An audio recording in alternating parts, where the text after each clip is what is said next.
اعوذ باللہ من الشیطان الرجیم بسم اللہ الرحمن الرحیم۔ السلام علیکم اسٹوڈنٹس، میں امید کرتی ہوں کہ آپ تمام اپنے گھروں میں خیر خیریت سے ہوں گے۔ سب سے پہلے آپ تمام طلباء کو جماعت چشم میں خوش آمدید کہتی ہوں۔ آج ہماری اردو کی پہلی کلاس ہے جماعت چشم میں، اور جماعت چشم میں جو ہم کتاب پڑھیں گے وہ ابھی آپ دیکھ رہے ہیں۔ اس کتاب میں ہم نے جو بھی اسباق اور نظمیں پڑھنی ہیں وہ میں ابھی آپ کے ساتھ ڈسکس کروں گی۔ تو سب سے پہلے آپ دیکھ لیں کہ آپ کی کتاب کون سی ہے۔ اردو برائے جماعت چشم، Khyber Pakhtunkhwa text book board, Peshawar. آپ سب نے یقیناً بکس خرید لی ہوں گی، اور جو بھی سبق میں آپ کو اس میں پڑھاؤں گی، جو بھی نظم پڑھاؤں گی اور جو بھی معنی بتاؤں گی، آپ کو چاہیے کہ وہ ساتھ ساتھ اپنی کتابوں پر انڈر لائن کرتے جائیں۔ اور جب بھی آپ میری یہ ویڈیو دیکھیں تو آپ اپنے سامنے اپنی کتاب کھول کر رکھیں، تاکہ اس میں وہ تمام چیزیں نوٹ کر سکیں جو میں آپ کو لیکچر کے دوران بتاتی ہوں۔ جماعت چشم میں اس کتاب میں سے ہم نے جو اسباق پڑھنے ہیں وہ آپ اپنے ساتھ نوٹ کر لیں، ٹھیک ہے۔ سب سے پہلے ہمارے پاس سبق ہے ام المومنین حضرت خدیجہ الکبریٰ، ہماری زراعت اور گھریلو صنعتیں۔ نمبر 3 ہمارے پاس ہے صحت و صفائی۔ نمبر 4 ہمارے پاس ہے آدھا کمبل۔ نمبر 5 ہمارے پاس ہے محنت کی عظمت، یعنی کہ یہ تمام 5 اسباق جو ہے ہم اس کتاب سے پڑھیں گے۔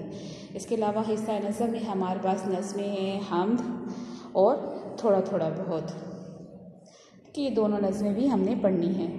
حصہ گرامر میں آپ دیکھ لیتے ہیں مضامین انسین، خطوط انسین، درخواستیں انسین، یعنی ہم 2 مضامین، 2 خطوط اور 2 درخواستیں اپنی کاپی پہ کرتے ہیں جو کہ انسین ہوتے ہیں، یعنی کوئی سے بھی 2 ٹاپک آپ کو دیے جائیں گے۔ ہر کلاس میں مختلف ٹاپکس ہم دیتے ہیں تاکہ بچے لکھنا سیکھ سکیں، ٹھیک ہے۔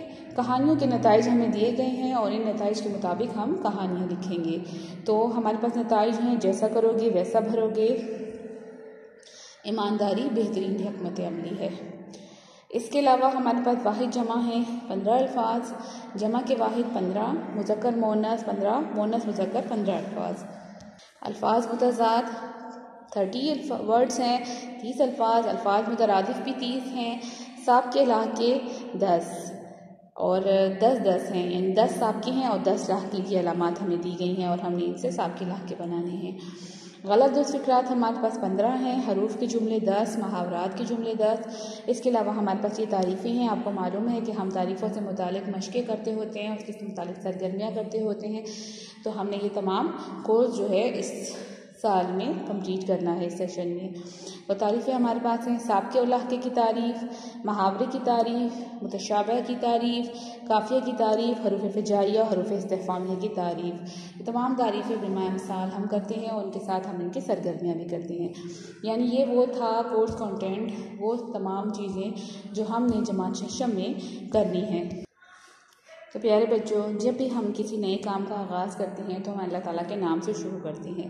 تو ہم اپنی جماعت چشم میں بھی اپنی اردو کی پہلی کلاس کا آغاز نظم حمد سے کریں گے۔ نظم حمد کیا ہوتی ہے؟ حمد وہ نظم ہوتی ہے جس میں اللہ تعالیٰ کی تعریف بیان کی جاتی ہے۔ اس سے پہلے کہ میں آپ کو نظم حمد پڑھاؤں، آپ کو نظم کے بارے میں کچھ بتانا چاہتی ہوں۔ نظم کے لغوی معنی ہیں پیرونا، جیسے لڑی میں موتی پیرونا۔ شاعری کی اصطلاح میں نظم اشعار کے اس مجموعے کو کہتے ہیں جو کسی ایک خیال یا موضوع کے تحت لکھے گئے ہوں۔ نظم شاعری کی ایک شاخ ہے جس میں قافیہ اور ردیف کی پابندی ہوتی ہے، ٹھیک ہے۔ اب ہم کسے کہتے ہیں؟ ایسی نظم جس میں اللہ تعالیٰ کی صفات کا ذکر کیا گیا ہو اسے حمد کہتے ہیں۔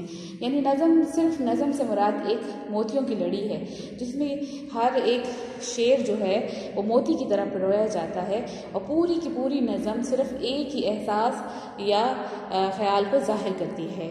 یعنی نظم میں صرف ایک ہی عنوان بیان کیا جاتا ہے، جبکہ غزل میں ہر شعر کا دوسرے شعر سے مختلف مطلب ہوتا ہے۔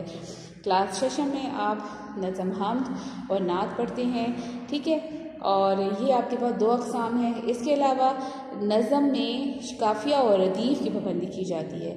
اب قافیہ اور ردیف کیا ہوتا ہے اس کے بارے میں آپ کو بتاتی ہوں۔ الفاظ کی ایک جیسی آواز کو ہم آواز یا ہم قافیہ الفاظ کہتے ہیں۔ یعنی نظم کے ہم آواز الفاظ قافیہ کہلاتے ہیں، ٹھیک ہے۔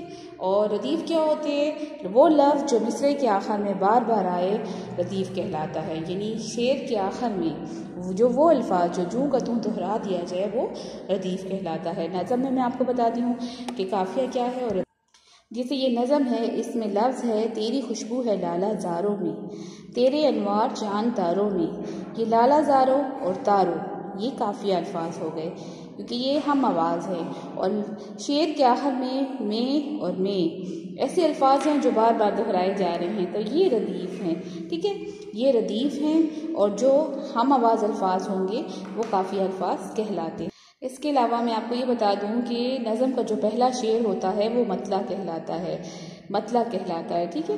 مطلع کا مطلب ہوتا ہے طلوع ہونے کی جگہ، یعنی کہ سب سے پہلے جس چیز سے آغاز کیا جائے۔ تو نظم کا پہلا شعر مطلع کہلاتا ہے، اور نظم کا آخری شعر جو ہوتا ہے وہ مقطع کہلاتا ہے۔ مقطع میں شاعر اپنا تخلص استعمال کرتا ہے، لیکن چونکہ ہمارے پاس اس نظم میں شاعر نے اپنا تخلص استعمال نہیں کیا، تو یہ نظم کا مقطع نہیں ہو سکتا۔ اس سے پہلے کہ ہم اپنی نظم کا باقاعدہ آغاز کریں، پڑھنا شروع کریں، ہم دیکھ لیتے ہیں کہ اس کے شاعر کون ہیں۔ نظم کے شاعر ہمارے پاس ہیں طفیل ہوشیار پوری۔ طفیل ہوشیار پوری اس نظم کے شاعر ہیں۔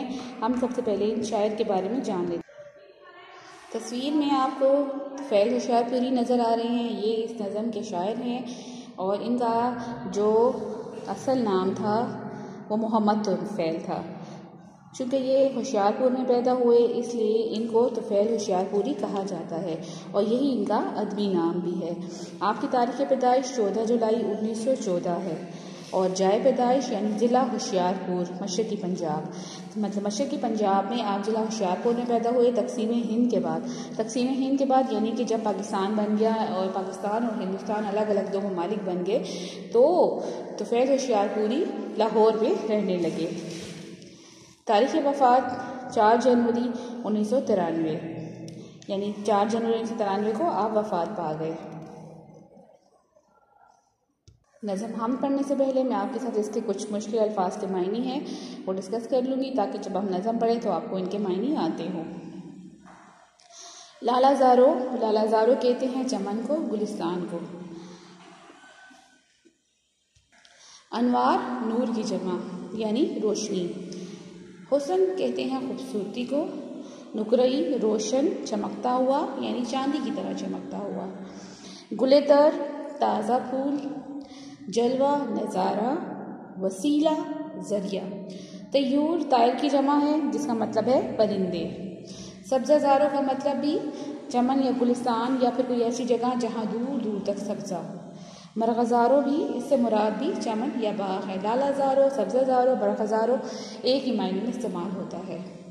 شاہکار کہتے ہیں بڑا کارنامہ، ٹھیک ہے۔ مثال کا مطلب ہے نظیر۔ یہ ہمارے مشکل الفاظ تھے جن کے معنی میں نے آپ کو بتا دیے۔ اب ہم باقاعدہ اپنی کتاب کی طرف آتے ہیں۔ شعر نمبر 1، تیری خوشبو ہے لالا زاروں میں، تیرے انوار چاند تاروں میں۔ اس شعر میں شاعر طفیل ہوشیار پوری اللہ تعالیٰ کی قدرت بیان کرتے ہوئے کہتے ہیں کہ اے اللہ تعالیٰ تیری خوشبو ہمیں ہر جگہ نظر آتی ہے، یعنی تیری قدرت کے نظارے ہمیں ہر جگہ نظر آتے ہیں، چاہے وہ باغ ہو، آسمان کے تارے ہوں، یا چاند ہو، یا ان کی روشنی ہو، یعنی ہر جگہ پہ ہمیں اللہ تعالیٰ کی قدرت نظر آتی ہے۔ لالا زاروں سے مراد یہاں پہ باغ، چاند تاروں سے مراد آسمان پہ جو چاند ہوتا ہے اور جو تارے ہوتے ہیں ستارے، ان سے بھی ہمیں اللہ تعالیٰ کی قدرت نظر آتی ہے۔ انوار مطلب روشنی، یعنی اللہ تو ہر جگہ جلوہ گر ہے، چاہے وہ زمین ہے کہ آسمان ہے کہ وہ چاند ہے کہ وہ کائنات ہے، ان سب میں اللہ تعالیٰ کی قدرت ہمیں نظر آتی ہے، اللہ تعالیٰ کا وجود ہمیں نظر آتا ہے۔ شعر نمبر 2 دیکھیں۔ حسن بن کر تو مسکراتا ہے صبح کے نقرئی نظاروں میں۔ حسن مطلب خوبصورتی، نقرئی روشن چمکتا ہوا، نظارے منظر، یعنی جیسے جیسے صبح ہوتی ہے تو ہمیں احساس ہوتا ہے کہ اس کائنات کا خالق ہے جو اتنی خوبصورت صبح دکھاتا ہے ہمیں، یعنی جیسے جیسے صبح ہوتی جاتی ہے اس کی سورج کی روشنی میں ہمیں ہر ایک چیز واضح اور چمکتی ہوئی نظر آتی ہے، تو یعنی صبح کے نقرئی نظاروں میں بھی، صبح کے چمکتے ہوئے نظاروں میں بھی ہمیں اللہ تعالیٰ کی تخلیق، اللہ تعالیٰ کی کائنات نظر آتی ہے جو اس نے ہمارے لیے بنائی۔ اور ہم اس کا شکر ادا کرنے پر مجبور ہو جاتے ہیں۔ ہر گلے تر میں ہے تیری رنگت، جلوہ گر ہے تو ہی بہاروں میں۔ گلے تر کہتے ہیں تازہ پھول، ٹھیک ہے، اور رنگت سے مراد ہے روپ، رنگ، اور جلوہ گر ہونا، ظاہر ہونا۔ بہاروں، بہار کی جمع ہے، یعنی ہمیں ہر پھول میں اللہ تعالیٰ کی قدرت نظر آتی ہے، اور اللہ تعالیٰ ہمیں ہر طرح سے ہر قسم کی بہاروں میں نظر آتا ہے۔ جلوہ گر تو ہی ہے بہاروں میں، یعنی ہر جگہ پہ ہمیں اللہ تعالیٰ کی قدرت، اللہ تعالیٰ کی شان، اللہ تعالیٰ کی بڑائی نظر آ رہی ہوتی ہے۔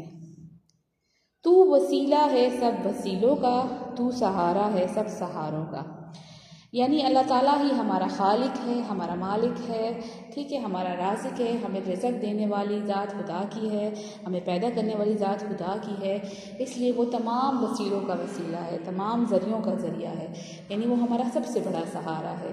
اللہ تعالیٰ کے سوا ہم کسی اور سے مدد نہیں مانگتے، ہم اپنی مرادیں اللہ تعالیٰ سے مانگتے ہیں، کیونکہ وہ ہی ہمارا خالق اور مالک ہے۔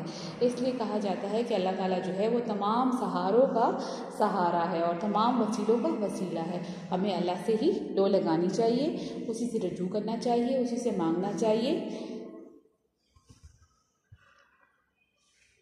ذکر تیرا طیور کرتے ہیں سبزہ زاروں میں مرغزاروں میں۔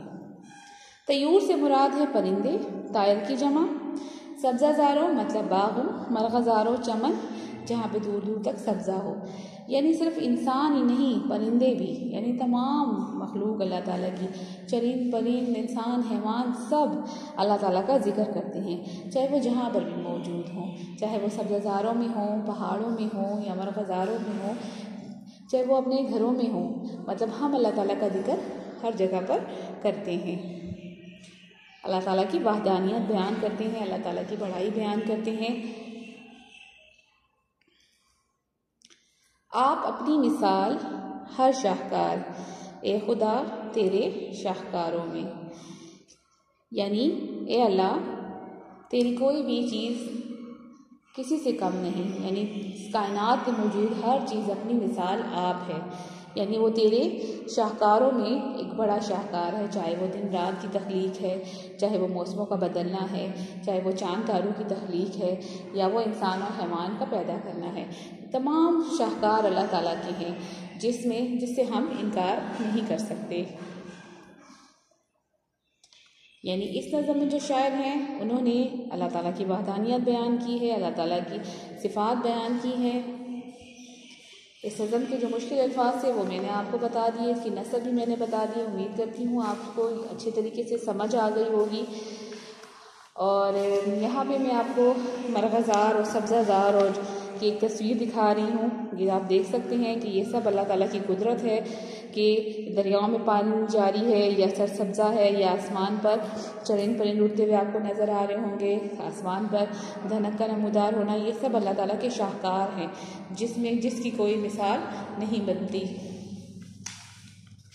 اس کے علاوہ رات کو دن میں بدلنا یہ اللہ تعالیٰ کی ہی قدرت ہے، یہ بھی اللہ تعالیٰ کا ایک بہت بڑا شاہکار ہے، یعنی جیسے جیسے صبح ہوتی ہے تو ہمیں جو اللہ تعالیٰ کی بنائی ہوئی چیزیں ہیں وہ ہمیں چمکتی ہوئی روشن نظر آنا شروع ہو جاتی ہیں سورج کی روشنی میں، تو ہم اس کی صفات اور اس کی بڑائی کو بیان کرنے پر مجبور ہو جاتے ہیں۔ امید کرتی ہوں کہ آپ کو میری پڑھائی ہوئی نظم کی سمجھ آ گئی ہوگی اور آپ نے اپنے مشکل الفاظ کے معنی نوٹ کر لیے ہوں گے۔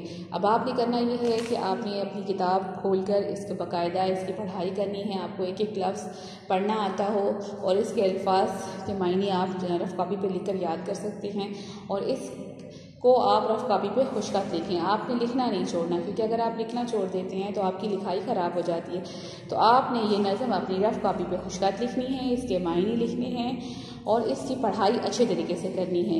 ہر بچے کو یہ نظم پڑھنی آنی چاہیے، ٹھیک ہے؟ اگلے لیسن تک کے لیے مجھے اجازت دیں۔ اللہ حافظ۔